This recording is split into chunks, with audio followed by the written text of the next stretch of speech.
बड़ी खबर इस वक्त कुराखोव में रूसी सेना ने झंडे लगाए हैं। पश्चिमी इलाके की इमारतों पर झंडे लगे हैं। अंतिम चरण में कुराखोव कब्जे का मिशन।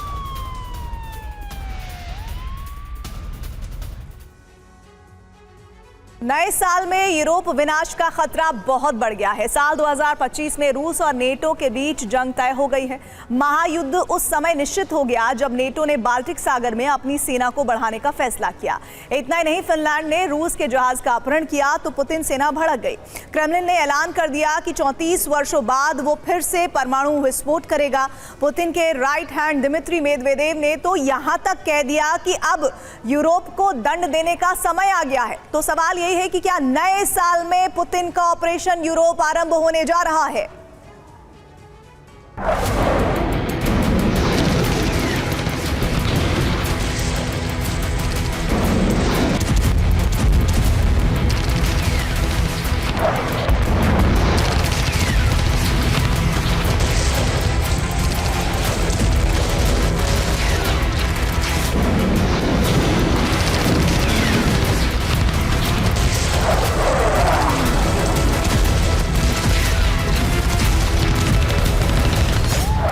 रूस और नेटो में महायुद्ध तय हो गया है। विनाश का नया दौर शुरू होने वाला है।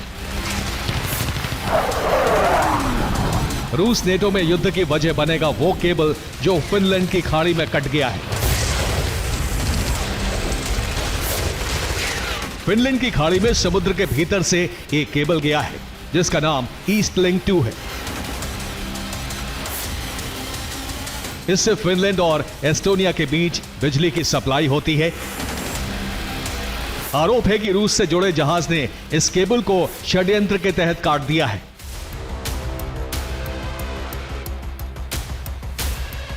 इस घटना से न सिर्फ फिनलैंड और एस्टोनिया भड़क गए हैं बल्कि नेटो भी आग बबूला है। नेटो तो अब बाल्टिक सागर में सेना बढ़ाने जा रहा है। नेटो चीफ मार्क रूटे ने कहा है कि सुरक्षा के लिए नेटो बाल्टिक सागर में अपनी सेना बढ़ाएगा। नेटो के गुस्से का एक नहीं बल्कि कई कारण है। रोमानिया के आसमान में एक ड्रोन पहुंच गया। शक है कि यह ड्रोन किसी और का नहीं बल्कि रूस का था। उधर मोल्दोवा ने अगले 10 सालों के लिए अपनी सैन्य रणनीति तैयार की है। इसमें मोल्दोवा ने अपने लिए रूस को सबसे बड़ा खतरा बताया है। एक तरफ नेटो गुस्से में है तो दूसरी तरफ मॉस्को भी क्रोधित है। 27 दिसंबर को फिनलैंड ने रूस के जहाज को अगवा कर लिया। फिनलैंड का आरोप है कि इसी जहाज ने ईस्ट लिंक केबल को काटा। जहाज के अगवा होने से पुतिन और उनकी सेना भड़क गई।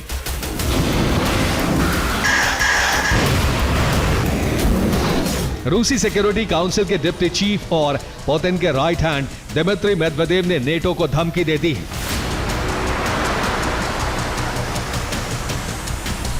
मेदवेदेव ने कहा है कि अब यूरोप को दंड देना जरूरी हो गया है।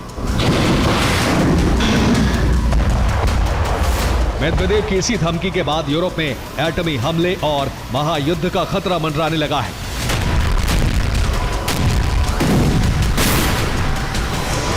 पुतिन की सेना ने ऑपरेशन यूरोप को अंजाम देने के लिए यूरोप की घेराबंदी शुरू कर दी है।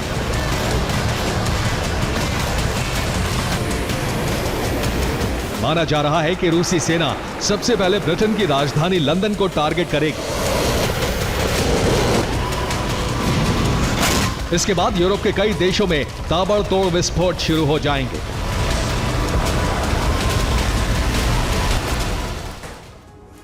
पुतिन और उनकी सेना के टारगेट पर यूरोप में मौजूद कई नेटो देश हैं। इसलिए पुतिन ने सिर्फ यूरोप से लगती सीमा पर सेना को तैनात कर दिया है बल्कि आर्कटिक में भी तैनाती बढ़ा दी गई है। आर्कटिक में रूस ने अपने न्यूक्लियर बेड़े को भेज दिया है।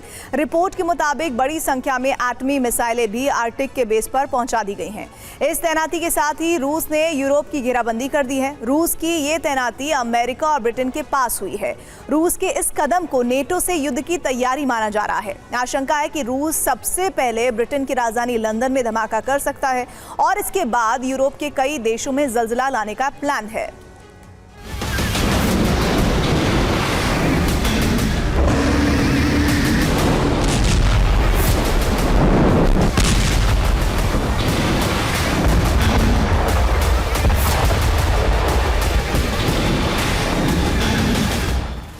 रूस ने आर्कटिक में जो तैनाती की है उस पर हमले की कोशिश की गई।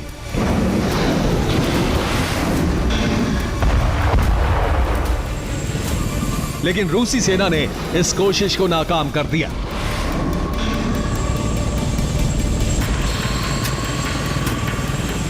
रूस ने न सिर्फ यूरोप और नेटो देशों की घेराबंदी शुरू कर दी है, बल्कि 30 साल बाद उसने फिर से अपने परमाणु कार्यक्रम को शुरू करने का फैसला किया है।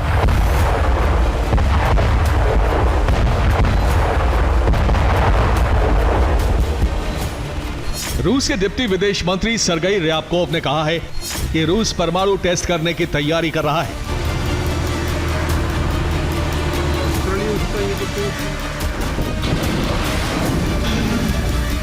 माना जा रहा है कि यह परमाणु परीक्षण नए साल यानी 2025 में किए जाएंगे।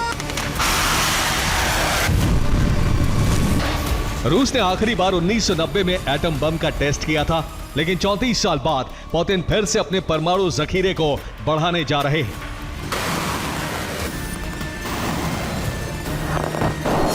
रूस के पास फिलहाल अभी 5,500 एटमी हथियार हैं।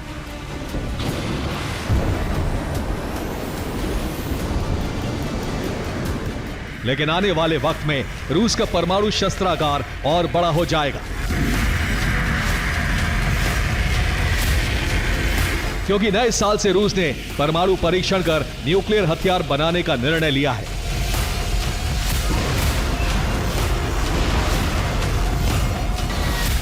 नेटो से जंग के लिए रूस ईरान को लगातार मजबूत बना रहा है।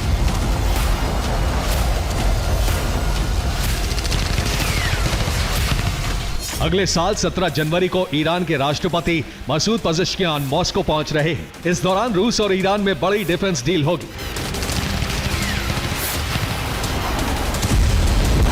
माना जा रहा है कि यह समझौता दोनों देशों के परमाणु कार्यक्रम को गति देने के लिए होगा।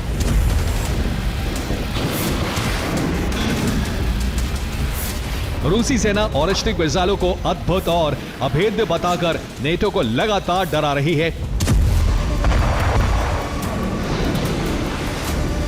और इसी के साथ नए नए हथियार भी बना रही है।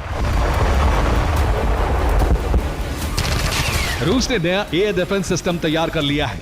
यह एयर डिफेंस सिस्टम काफी नीचे उड़कर हमला करने वाले ड्रोन का शिकार करने में माहिर है।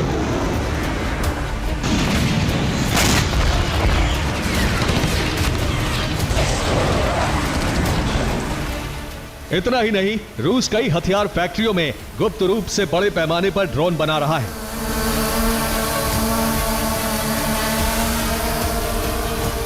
माना जा रहा है कि रूस ने हथियारों और ड्रोन का निर्माण इसलिए तेज कर दिया है क्योंकि पुतिन और उनकी सेना यूरोप में बड़ी जंग छेड़ने वाली है।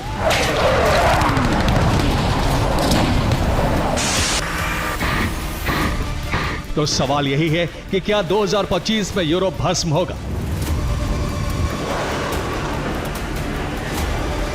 इस सवाल के जवाब के लिए हमें थोड़ा इंतजार करना होगा। Bureau report, TV9, Bharatvarsh.